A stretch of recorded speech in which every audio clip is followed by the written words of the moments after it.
Hello students, ਅੱਜ ਅਸੀਂ median ਦੇ ਬਾਰੇ ਪੜਾਂਗੇ ਜੀ। ਮੀਡੀਅਨ ਜਿਹਨੂੰ ਅਸੀਂ ਪੰਜਾਬੀ ਦੇ ਵਿੱਚ ਮੱਧਮਾਨ ਬੋਲ ਦਿੰਦੇ ਆ। ਇਹਦਾ ਕੀ ਮਤਲਬ ਹੈ? ਮੀਡੀਅਨ ਸਾਨੂੰ ਦਿੰਦਾ ਹੈ ਮਿਡ ਵੈਲਿਊ, ਮਤਲਬ ਕਿ ਵਿਚਕਾਰ ਵਾਲੀ ਵੈਲਿਊ। ਇਹ ਸਾਨੂੰ ਇਹ ਦੱਸ ਦਿੰਦਾ ਹੈ ਕਿ ਜੋ ਵੀ ਡਾਟਾ ਸਾਡੇ ਕੋਲ ਹੈਗਾ ਉਸ ਡਾਟੇ ਦੇ ਵਿੱਚ ਜਿਹੜੀ ਵਿਚਕਾਰ ਵਾਲੀ ਵੈਲਿਊ ਇਹ ਸਾਨੂੰ ਦੇ ਜਾਏਗਾ। ਇਹ ਤੋਂ ਸਾਨੂੰ ਇਹ ਪਤਾ ਚੱਲ ਜਾਏਗਾ ਕਿ ਕਿੰਨੀਆਂ ਵੈਲਿਊਜ਼ ਉਹ ਤੋਂ ਉੱਪਰ ਹੈ, ਮਤਲਬ ਅਬਵ ਕਿੰਨੀਆਂ ਵੈਲਿਊਜ਼ ਹੈ, ਉਹ ਬਿਲੋ ਕਿੰਨੀਆਂ ਵੈਲਿਊਜ਼ ਹੈ, ਕਿੰਨੀਆਂ ਵੈਲਿਊਜ਼ ਉਹਦੇ ਤੋਂ ਘੱਟ ਹੈਗੀਆਂ। ठीक है जी। मीन तो ये डिफरेंट है क्योंकि मीन ये सानू दस दिंदा है, मीडियन दसदा है सानू पोजिशनल एवरेज, मतलब कि ये सानू प्लेस दसदा है, स्थान दसदा है टर्म्स का।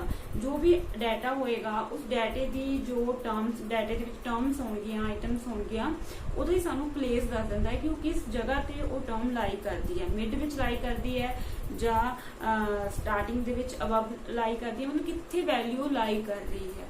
ठीक है, उस चीज नूं दस दिंदा। इस करके इनू असी मीडियन नूं जां मध्यमान नूं असी पोजिशनल एवरेज भी बोल दिंदे हैगे आ।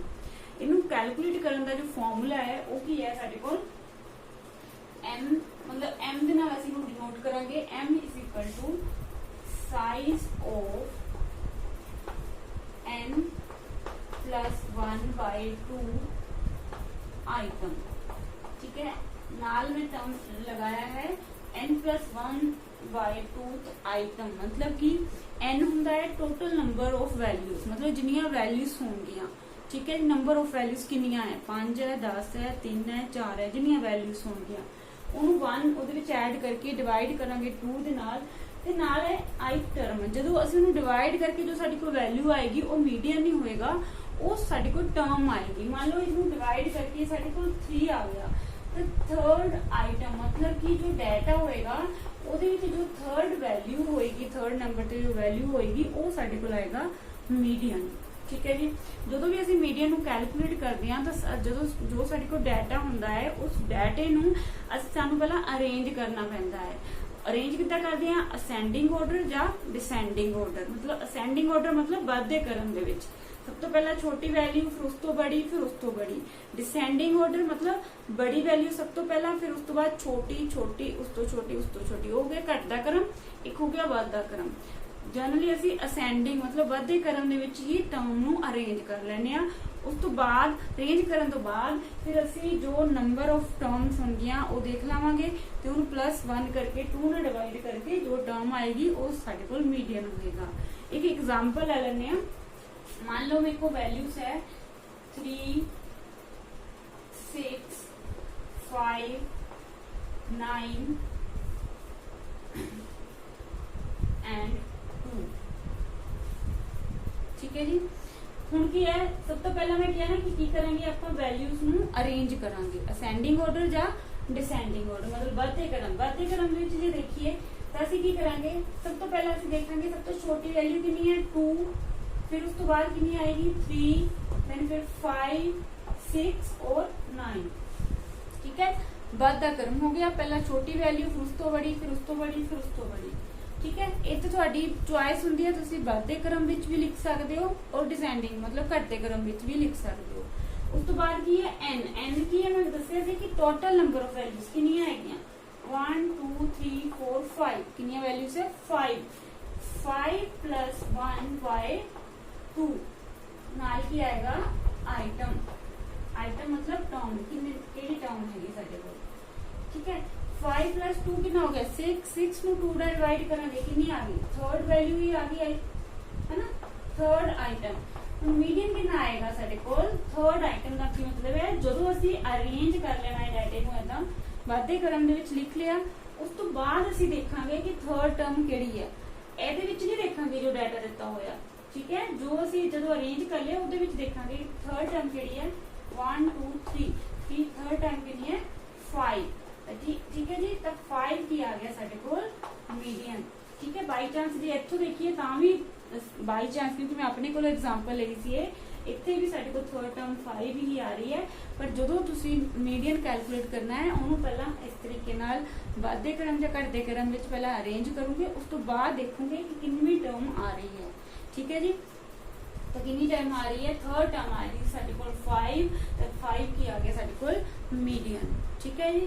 ਹੁਣ ਇਹਦੇ ਵਿੱਚ ਇੱਕ ਚੀਜ਼ ਹੋਰ ਹੈ, ਜੇ ਤਾਂ n ਜਿਹੜੀ ਹੈ ਓਡ ਨੰਬਰ ਆ ਗਈ, ਮਤਲਬ 3 ਆਇਆ ਸੀ है ना, ओड नंबर ਆਪਾਂ ਨੂੰ ਪਤਾ ਹੈ ਕਿ 1 3 5 7 ਇਹ ਓਡ ਨੰਬਰ ਹੁੰਦੇ ਆ। ਜੇ ਤਾਂ ਓਡ ਨੰਬਰ ਦੇ ਵਿੱਚ ਆਵੇ ਤਾਂ ਸਾਡੇ ਕੋਲ ਮੀਡੀਅਨ ਜਿਹੜਾ ਹੁੰਦਾ ਉਹ ਐਗਜ਼ੈਕਟ ਵੈਲਿਊ ਆਂਦਾ ਹੈ, ਕਿਉਂਕਿ ਦੇਖੋ ਇੱਥੇ ਕਿੰਨੀ ਸੀ n ਓਡ ਨੰਬਰ ਸੀ, ਕਿੰਨੀਆਂ ਟਰਮ ਸੀਗੀਆਂ 5 ਓਡ ਨੰਬਰ ਸੀਗਾ।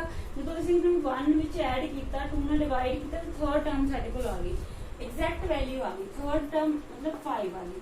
ਮੰਨ ਲਓ ਸਾਡੇ ਕੋਲ ਈਵਨ ਨੰਬਰ ਹੁੰਦਾ, ਜੇ n ਸਾਡੇ ਕੋਲ ਆ ਜਾਂਦੀ, n ਇੱਥੇ 5 है जी 6 ਹੁੰਦੀ ਤਾਂ ਕੀ ਆਣਾ ਸੀਗਾ, ਫਿਰ n + 1 ਜੇ ਅਸੀਂ ਜਦੋਂ ਕਰਦੇ ਤਾਂ 6 + 1 ਕਿੰਨਾ ਆ ਜਾਣਾ ਸੀ 7/2 ਹੈ ਨਾ।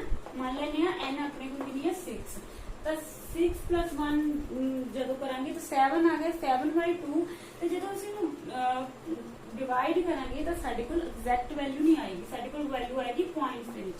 ਤੇ ਕਿੰਨਾ ਆ ਜਾਏਗਾ ਇਹਦੀ ਵੈਲਿਊ 3.5 ਆ ਗਿਆ ਹੈ ਨਾ। ਇੱਥੇ ਸਾਡੇ ਕੋਲ ਐਗਜ਼ੈਕਟ ਥਰਡ ਵੈਲਿਊ ਆ ਗਈ ਸੀ ਤਾਂ ਅਸੀਂ ਲਿਖਤਾ। ਹੁਣ ਇੱਥੇ ਜਦੋਂ ਈਵਨ ਨੰਬਰ ਆ ਗਿਆ n ਦੀ ਵੈਲਿਊ ਈਵਨ ਦੇ ਵਿੱਚ ਹੈ ਤਾਂ ਸਾਡੇ ਕੋਲ ਜੋ ਵੈਲਿਊ ਐਗਜ਼ੈਕਟ ਨਹੀਂ ਆਉਂਦੀ। ਹੁਣ 3.5 ਮਤਲਬ 3 ਔਰ 4 ਦੇ ਵਿਚਕਾਰ ਵੈਲਿਊ ਆਈ ਹੈ ਤਾਂ ਇਹਨੂੰ ਕਿੱਦਾਂ ਕੈਲਕੂਲੇਟ ਕਰਾਂਗੇ, ਤਾਂ ਇਹ ਤੋਂ ਬਾਅਦ ਥੋੜਾ ਹੋਰ ਅਸੀਂ ਫਾਰਮੂਲਾ ਲਗਾਵਾਂਗੇ।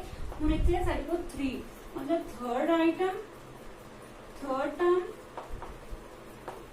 ਪਲੱਸ फोर्थ टर्म ਨੂੰ ਪਲੱਸ ਕਰਕੇ ਉਹਨੂੰ ਫਿਰ ਅੱਗੇ ਡਿਵਾਈਡ ਕਰਾਂਗੇ 2 ਦੇ ਨਾਲ। ਠੀਕ ਹੈ ਜੀ।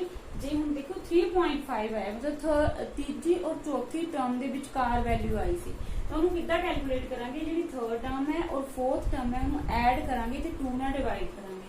ਹੁਣ ਥਰਡ ਤੇ ਫੋਰਥ, ਥਰਡ ਟਰਮ ਕਿੰਨੀ ਹੈ ਸਾਡੇ ਕੋਲ 5 ਔਰ ਫੋਰਥ ਟਰਮ ਕਿੰਨੀ ਹੈ 6 ਤਾਂ 5 + 6 ਕਿੰਨਾ ਕਰਾਂਗੇ ਆਪਾਂ 5 + 6 ਡਿਵਾਈਡ ਕਰਾਂਗੇ 2 ਦੇ ਨਾਲ ਤੇ ਕਿੰਨਾ ਆ ਗਿਆ ਸਾਡੇ ਕੋਲ 11/2। ਜਦੋਂ 11/2 ਕਰੋਗੇ ਤਾਂ ਤੁਹਾਡੇ ਕੋਲ ਕਿੰਨਾ ਆਨਸਰ ਆ ਜਾਣਾ 5.5। ਇਹ ਫਿਰ ਤੁਹਾਡੇ ਕੋਲ ਆਏਗਾ ਜੀ ਮੀਡੀਅਨ। ਹੁਣ ਇੱਥੇ ਮੀਡੀਅਨ ਐਗਜ਼ੈਕਟ ਵੈਲਿਊ ਨਹੀਂ ਆ ਰਿਹਾ ਤਾਂ ਪੁਆਇੰਟਸ ਦੇ ਵਿੱਚ ਮੀਡੀਅਨ ਫਿਰ ਆਏਗਾ ਜਦੋਂ n ਈਵਨ ਹੁੰਦੀ ਹੈ। ਠੀਕ ਹੈ ਜੀ। कितना मीडियन आया 5.5। और एग्जांपल लिख लेने हैं, वो तो बहुत ज्यादा क्लियर हो जाएगा। अगर वो टर्म है तो सिंपल ही है, अगर इवन टर्म आ गई फिर एग्जैक्ट वैल्यू नहीं आती मीडियन की। एक और एग्जांपल में लिखी हुई है, उन्होंने देख लेने हैं पहला।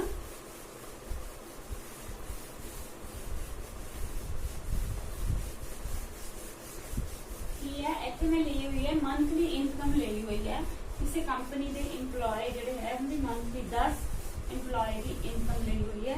तो सब तो पहला की करांगे, पहला स्टेप की है कि डाटे नू अरेंज करांगे। ठीक है, हुण इत्थे देखो कितनी है, सब तो छोटी टर्म पहला देख लेंगे कितनी टर्म है। सब तो छोटी आई थिंक 4391, सब तो छोटी टर्म किहड़ी हैगी है 4391। ठीक है, उस तो बाद नेक्स्ट देखो टर्म किहड़ी है, उस तो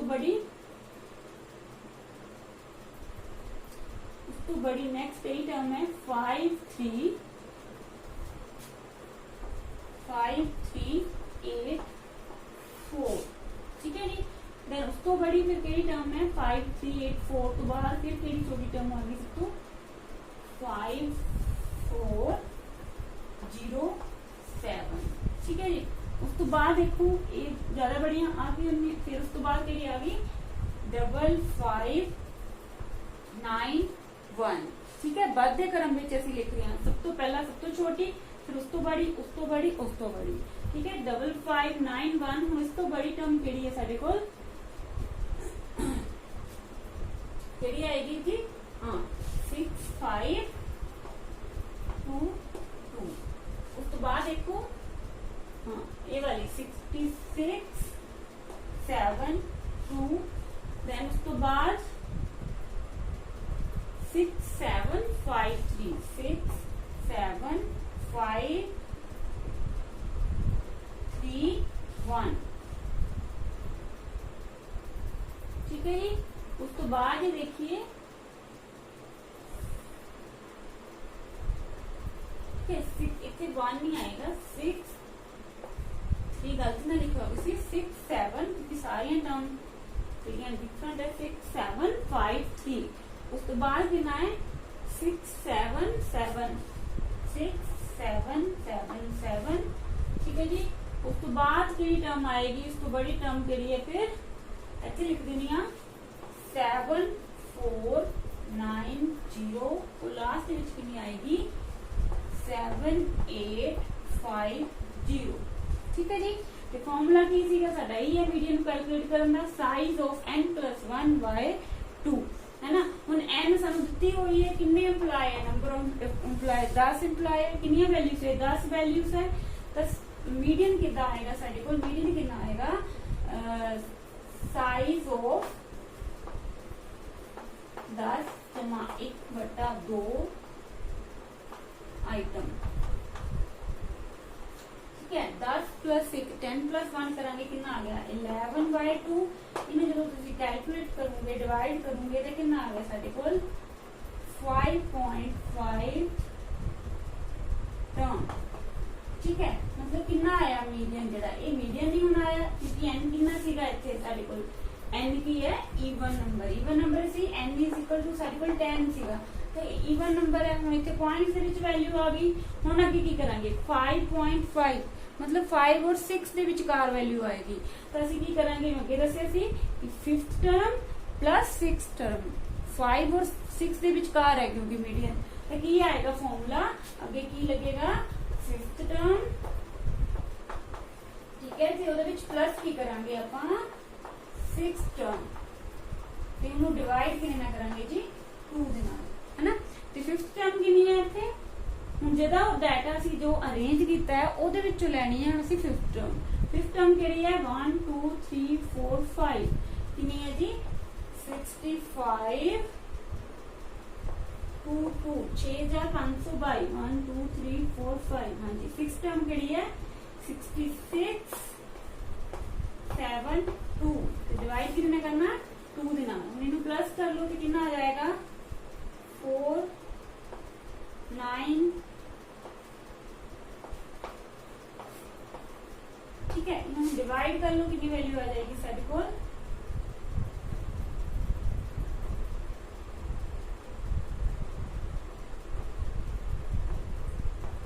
डिवाइड करके आ गया 6597 6597 6597 वैल्यू आ गई 6597 ठीक है। हुण देखो टर्म कितने आई साडे कोल, एग्जैक्ट वो वाली टर्म नहीं आई जो साडे कोल वैल्यू सीगियां, हुण वैल्यू आई विचकार वाली इन्हां दे 5th और 6th। 5th टर्म केड़ी सी आ है साडे कोल 6522 और नेक्स्ट कितनी है 6672। इनके जो विचकार वैल्यू साडे कोल बन के आई मीडियन कितना आया 6597। 5th और 6th टर्म दे विचकार जो है वो मीडियन साडे कोल बन के आया 6597 6597 इत्थे साडे कोल मीडियन आया जदों साडे कोल n की सीगा ईवन नंबर ठीक है जी। ओड नंबर आ गया तो बिल्कुल ईजी है, बट जब ईवन नंबर आ गया फिर थोड़ी जी सानू इस तरीके नाल कैलकुलेशन करनी पड़ेगी ठीक है जी। आई थिंक समझ आ गया होएगा तुहानू। Thank you very much.